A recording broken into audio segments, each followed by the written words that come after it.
Hello and welcome back to another episode of You Want to Do What. Today we've got Mark Davis on, and he's the head of business development at Leicester Tigers. Hi, Mark.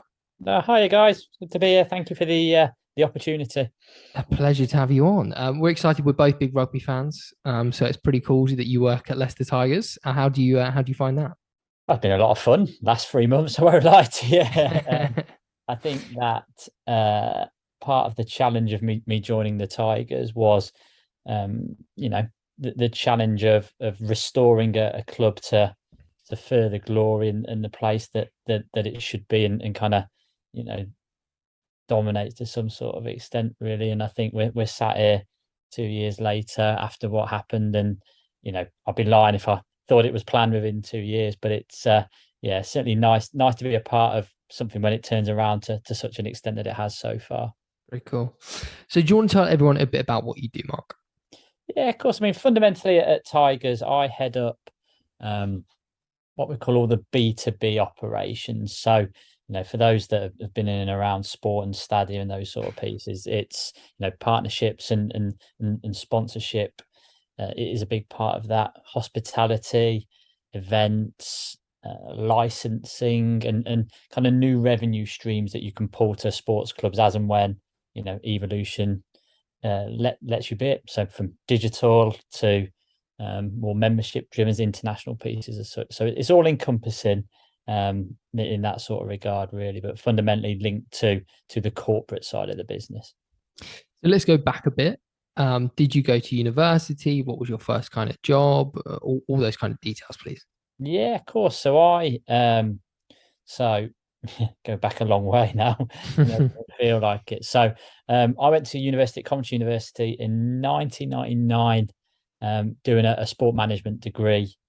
So spent 3 years there, and then followed it up with a sport management masters because I wasn't ready for the big wide world of working at that point, if I'm being honest.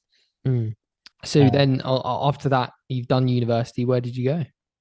yeah, so I finished my university degree, and I was kept on by the university. So I was the guy that was handing out sports scholarships for Coventry University, trying to entice talented young athletes to come to the university to obviously learn the degrees and kind of take their sporting needs to the next level as such, really. So Coventry was very powerful for a lot of swimmers, Olympic hopefuls, and kind of team sport plus, really. So I did that, and alongside that, randomly, I used to work in a bar to try and just make extra money, really, and kind of both led me to my first job, which I'm sure you're going to come to next, aren't you? Yeah, exactly. So am I right in saying that's Huddersfield Town Football I know Club? Coventry City was the first one Coventry on City. the yeah. So I was fortunate enough that I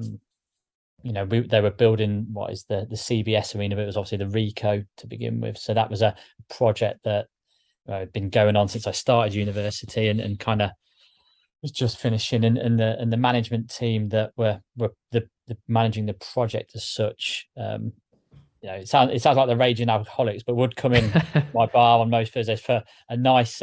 We also serve food, so they'd come in for a meal, and I struck up a relationship. And obviously, I had the background of a sport business degree at that point, really, and created a perfect storm where when the stadium was complete, the guys moved over to the football side of the business, and being a football guy, kind of from my youth onwards, gave me an opportunity that there was a real good foot in the door moment, and kind of what I knew as an early 20s-year-old was the most interesting career I thought it'd be, really.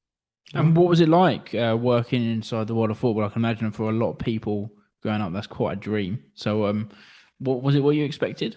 Yeah, yeah. It was a lot of fun, combined with ridiculous amount of hours that you seem to it. And I think the beauty of sport um, is that emotional attachment, isn't it? Really. So you find you never fear a Monday. You might be disappointed because you've lost a little bit at the weekend, but it's all consuming, and you step into that life and acknowledge that's going to take it on, really. And for me to be plunged into a new stadium with new management, with new projects, was a real baptism of fire, but a really good baptism of fire for someone who's been on the outside looking in and wouldn't question why certain things had happened, and to get that real insight around the decisions that you make on a, you know, an hourly basis that have a bigger effect on the greater good of a club was really fascinating for me.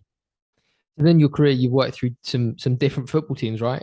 What was the kind of that kind of process and development of what you've been doing at those clubs?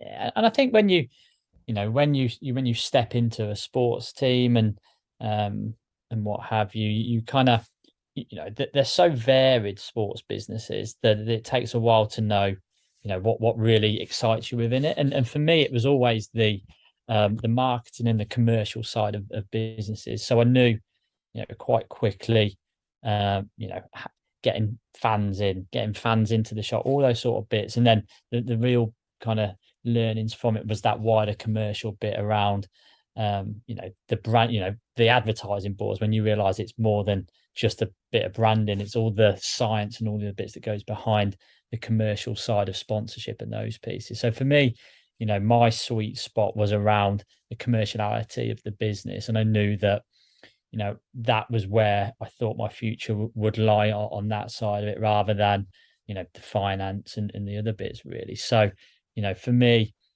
going to, it was Southend United after that as such, really. I knew it was a skill I wanted to hone, and was a project that excited me at the time. So going down the road, you know, you've gone from football to rugby. How was that transition? Is it much different, or it's a very similar skill set, I'd imagine?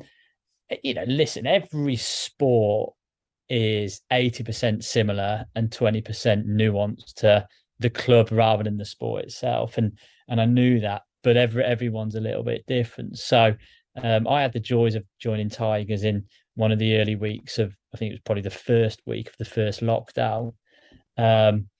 So, you know, it had taken me a good few months to, one, get to the office, and two, to actually meet some of the colleagues face to face, really. And then what you're immediately struck with is the size of people who work in rugby compared to football, where yeah, that was a, you know, you realize you should have been nicer to some people on a Zoom call, and the office lads 8 foot tall and things like that, really. But as a, you know, for me, you know, I was always like an England rugby. I don't know if they're called fair weather, but you know, that person would watch an England game and not really understand what was going on, but would watch it because it, you know, it was the thing to do. And then when you step into the world of rugby, what was fascinating for me was, you know, the value proposition, depending on, you know, how brutal the sport is. For you to go into rugby, you have to adopt a certain set of values, which really struck well with me, and made it quite smooth, really. And you realise that it operates a little bit differently, but is an unbelievable sport to work in when you get beneath the surface and see, one, how technical it is, because you don't understand it until you're in it. And that's probably the hardest bit with rugby, is selling that story. But actually, how good some of the people, the supporters and the business that you deal with on a day-to-day basis are within the sport, really. So for me, you know, I still don't know all the rules. I'll level with you. I spend most of my time watching the referee's arm. But as a business and as a industry, I've been loving it so far, and hopefully continue to love it. I'll be honest, I'm pretty sure every rugby fan doesn't exactly know the rules. That's why I say There's it so safely. many. If the people that are brought up around it don't know the rules, what chance are there for people like us? So this whole world of commercial side of sport is, I think, really interesting, and people don't really talk about it much at school or university. But do you think people need to go to university to go into this kind of field, or is it something you could maybe approach after school, maybe apprenticeships, things like that? I think it's a fascinating question, and it's a question I get asked quite a lot, in that there is no kind of clear pathway into sport from a business point of view. Now, if you want to be a physiotherapist or sports science, it's very linear, the process you have to go through to kind of get there as such. And, you know, I appreciate that there are now, you know, football universities that can give you certainly a head start or a grounding of kind of what they, you know, the day-to-day run-ins, and give you that sort of insight that you would ask for, really. But I do think, you know, the beauty of it, that there isn't a specific structure within it, but does make it hard at the same time. So, you know, we would recruit, certainly even within commercial as such, really, that you know, whether that's sales or a sponsorship or a partnership delivery is a better example, that is heavily marketing based, and the variance of applications you get are crazy, because one, it's exciting, and everybody there's little skills from all industries that can play into it, really. So yeah, there isn't a path. I think for us, you know, clearly as we look to recruit, I think that you know, a business, a sport interest, you know, whether that's degree or otherwise, it is clearly a consideration, because, you know, it's hard to get into, and it's a hard industry to not stay in as such, really, but it is that all-consuming piece, and it isn't for everyone. So if you have a passion for sport, or you have a commitment to a sport business type background, you're certainly more comfortable choice for those of us that are recruiting that way, because we know the demand, and you've seen a bit of the demand that it places on you. Obviously, aside from yourself, there's probably a lot of other jobs surrounding sports and clubs and that, which people probably don't understand or really realize how much there is to go in it. How big is that back scene behind the actual pitch? Yes, it's a really good question. So you can be, I mean, if you use football as an example, you know, you look at the upper echelons, and a Manchester United, Liverpool, they could have upwards of 400, you know, bluntly admin type staff, you know, and that's from the guys selling sponsorship in China, Asia, America, through to, you know, 6 graphic designers I've known some clubs to have, and what have you. So, you know, you have at the top level, you have very sizable teams, and then, you know, you look at a League Two level where you might only have 12 full-time members of staff in the office, in the business, in that side of the industry, in that side of the organization, really. So it really kind of depends on your reach as a club, the level you're in, and what you need those facilities to, and those people to do, per se. So yeah, they can be big, small, but going back to your point, I always, you know, one of my when I was at Huddersfield, we had a club ambassador, a guy called Andy Booth, who's a local legend, and, you know, he retired, and we gave him that position to help us out on a community level, and his learnings was that he just turned up and thought match days happened, or sponsors happened, or community happened, and there is a real lack of understanding what goes on behind the scenes sometimes, really. So yeah, they can be big, small, but there's a lot of work going on that is beneath the surface, so to speak. What would be some personality traits that you see in yourself that allow you to thrive in this role and this career? I mean, for me, you know, I can only talk about myself, and I think that, you know, I played competitive sport to a pretty high level, so I know what winning looks like, and I know what achievement looks like, and I know what effort looks like to kind of get there, really. And I think for me, there's a narrow-minded stubbornness of getting to the end goal, and, you know, I'll be working on that end goal all my life, really. But I certainly feel that that's what sets people apart, and, you know, that drive is even manufactured, but if you've got it, it certainly helps you a long way. And, you know, you naturally pick it up if you play a competitive sport of any sort of nature, really. So yeah, I think they call it a train to win mentality that I adopt, and would like all, you know, people to adopt that work for me. And if you could offer somebody listening to this and thinking, you know, I'd love to get into that side of sport, you know, the commercial side, the business side, what would be maybe a couple of key skill sets you'd recommend they work on?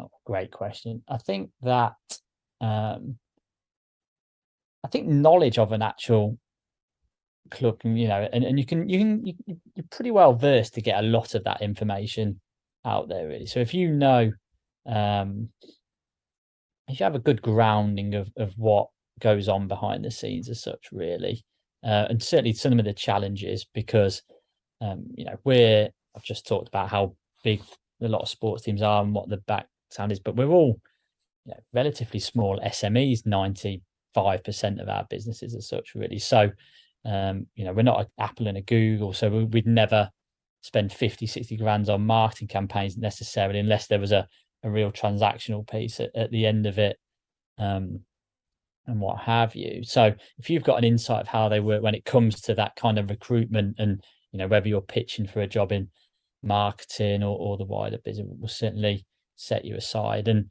the other bit I always say to people is almost make yourself known to the club. Now, the recruitment process, we can put a job out and have anything north of 700 applicants for any job at any time, really. So anything that can put you on the radar of us, whether that's volunteering for positions, whether you've worked a match day, or even you've worked in the stadium for the caterers as such, or you're that guy that mocks up concept kits and puts them on the Twitter, Instagram, and all those sort of bits. Really, I would, anything you can do that puts you in the ether of the club that you want to work for as such, I'd certainly throw out there, really. And again, it's just hard work and putting yourself out there to some extent would be the tips I'd give anyone, certainly younger, wanting to get into this world. And ultimately, if you know what you want to do within that club, that will certainly help. For example, corporate sales, where you're on the phone trying to sell hospitality. If you're used to telesales, outbound calling, those, it will put you ahead of someone who just likes sport and used to play sport and those sort of scenarios, really. But you won't know that until you've had a bit of experience in that space to know what you're good at and where you pitch yourself, really. I think that's really interesting. We talk about this a lot actually on the podcast. When you mentioned you get 700 CVs for one job, that's not uncommon these days for a lot of jobs. But what you said about making yourself known, how we talk about like creating a personal brand, using LinkedIn, using Twitter. And like you said, it doesn't have to be anything major, but like even mocking up a kit or tagging the club and saying, hey, look at this, or if you've got an idea, or just create some kind of content that will set you apart from the competition, right? We talk about that all the time on here. Yeah, I couldn't agree more. It's so hard on both sides of the field, isn't it? Because you'd love to wade through 700 CVs and give them all the time and take them on one face value and go, right, this is it. But we don't have the time. And likewise, you're one of 700 applicants, and it's hard for you to sell yourself through that process alone as such, really. But so I couldn't agree with you more. Whether that is using your brand, I think that's great. LinkedIn is a great example. Commenting, blogs, pictorial pieces, if that's what interests you want to get into, or volunteering at the club, or at least emailing in and asking for a chat as such, really, just from a career piece. It will all help you, but it's you as an individual putting yourself forward as part of that process. And what would you say has been the biggest positive you've taken out of working in this side of sport? When you get older and you look at your quality of life and the things that matter to you, and the work-life balance as such, really. What I always take away from sport, and that's whether you support the club you work for or you're just involved in it, and the buzz that it gives you, is that not once in my 17-year career have I dreaded a Monday morning. I'm you become a fan on a match day, so if the team loses, you're a little bit meh on the Sunday as such. But you go in on the Monday and there's always something happening. There's always stuff being talked about, and you're part of something where you have a contribution to. And I think that's what drives you forward. So you will never, if you're giving your all, you will never dread that Monday morning, which I other people in other industries and other jobs are a big consideration about going through the motions as such, really. And that's, the biggest highlight I continue to have, whether it's, starting out at Coventry through to where I am today, really. On the flip side of that, though, what have been some of the biggest challenges you faced? Losing on a Saturday. There is always that bit that you go through challenges. So I've been at clubs where we've sold the best player. I've been at clubs where we've sacked a manager that everybody's liked. I've been at clubs where the team has got relegated as such, really. So there are certainly, I would never say low points. I think what a great analogy I always kind of use is that if I'm selling a bottle of Coca-Cola and I'm trying to sell it to a vendor, and they take a sip and they go, look, it's too sweet, I'm not buying it. At least I can go back and say, look, they're not buying it, but this is what we can do to change it. Now, again, sport is great. It's a great show. It's a great event. It's great entertainment. But for a period of time at 3:00 most Saturdays, you kind of lose control. It's a bit like gambling, isn't it? You're placing a bit of a wager on that happening. And yeah, in all my years, despite the losses, I've never had the bravery to tell a manager he needs to do better and things like that kind of come of it. And it's probably, the hardest challenge is how you deal with the lack of control over the core piece that will always matter, from whether you're selling, promoting, or just being part of it, really.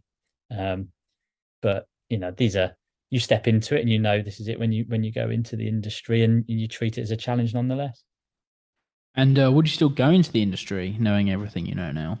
Oh, 100%. I'd still go into it. Yeah, I think that I can only talk for me, and I say I was a very failed footballer myself back in the day, and went and kind of knew I liked business and knew I liked sport, and knew once I got into it, it would be for me. And being honest, I probably didn't realize how much I'd wanted to be into it, because at one stage, I'm a 90s child, and we all wanted to be Tom Cruise from Jerry Maguire, really. So we wanted to be hanging out with Wayne Rooney and all these other people. But for me, when I got into it, I knew that was where my passion was, and I'm lucky enough to still be in it all this time later.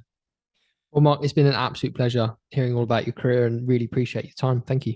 No, pleasure, guys. Thank you again for inviting me on and being able to share some of the stories. No, thank you, Mark. Where can people maybe find you? Find your LinkedIn or something? Yep. LinkedIn is probably the easiest and most common, and what have you. And then I think I've got a ridiculous Twitter name, which is Mark E. Davis, which is Mark Y. Davis. So go on there, where you can see some of the stuff that we're doing at Tigers. But LinkedIn, yeah, I'm pretty easy to find on there, to be fair. Brilliant. Thanks, Mark. No worries. Thanks, guys.